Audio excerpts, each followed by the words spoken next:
सुन रहे हैं सुनो साथिया। हिमाचल पर्वत पर गंधर्वों का एक नगर था जिसमें जिमूत केतु नामक एक राजा राज करता था। उसके एक लड़का था जिसका नाम जिमूत वाहन था। बाप बेटे दोनों भले थे, धर्म कर्म में लगे रहते थे। इससे प्रजा के लोग बहुत ही स्वच्छंद हो गए थे और एक दिन उन्होंने राजा के महल को घेर लिया। राजकुमार ने ये देखा तो पिता से कहा, आप चिंता ना करें, मैं सबको मार भगाऊंगा। राजा बोला, नहीं ऐसा मत करो। युधिष्ठिर भी महाभारत करके पछताए थे।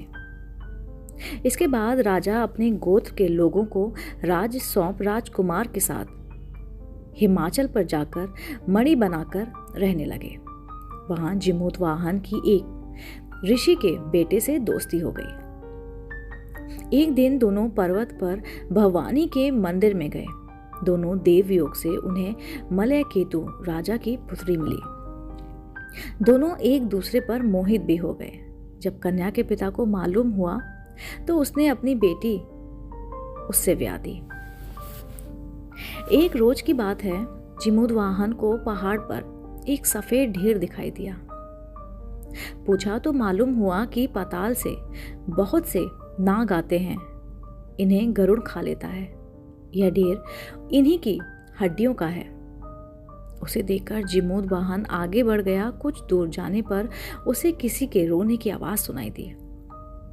पास गया तो देखता क्या है कि एक बुढ़िया जो है वो काफी देर से खूब जोर जोर से रो रही है। कारण पूछा तो उसने बताया कि आज उसके बेटे शंखचूड़ नाग की बारी है, उसे आज गरुड़ खा जाएगा। जिमूत वाहन ने कहा, माँ तुम चिंता ना करो, मैं उसकी जगह चला जाऊंगा। बुढ़िया ने बहुत समझाया पर वे ना माने। इसके बाद गरुड़ आया और उसे चोंच में पकड़कर उड़ाकर ले गया। संयोग से राजकुमार का बाजू बंद गिर पड़ा, जिस पर राजा का नाम खुदा था। उस पर खून लगा था। राजकुमारी ने उसे देखा, वह मूर्छित हो गई। होश आने पर उसने राजा और रानी को सब हाल सुनाया। वे बड़े दुखी हुए और जिमूत वाहन को खोजने के लिए निकल गए। तभी उन्हें शंखचूड़ मिला। उसने गरुड़ को पुकार लगाई, हे गरुड़, तू इन्हें छोड़ दे, बारी तो मेरी थी ना। गरुड़ ने राजकुमार से पूछा, तू अपनी जान क्यों दे रहा है? उसने कहा, उत्तम पुरुष को हमेशा दूसरे की मदद करनी चाहिए।